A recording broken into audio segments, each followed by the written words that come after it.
আমরা বড় হয়ে ওসমান হাদির মতো যেন সবাই হতে পারি। সে সত্য কথা বলতো, সৎ ছিল, সে মানুষের সাথে খারাপ ব্যবহার করতো না।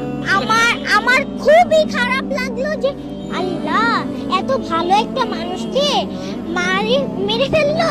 আমি এখন মানে এত ভালো মানুষ, তার একটা ছোট্ট ছেলে আছে যে ওই ছেলেটার জন্য সে এত ভালো করছে। এখন ওই ছেলেটা এখন কি করবে, তার পরিবারের অবস্থা এখন কি হবে?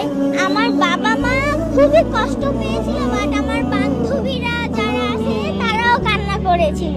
মানে আমাদের সরকার যেই আসুক না কেন, ওসমান আলীকে যেই খুনি হত্যা করেছে তার যেন বিচার হয়। সত্য কথাটা বলার কারণে তাকে গুলিবিদ্ধ করে মেরে ফেলা হবে।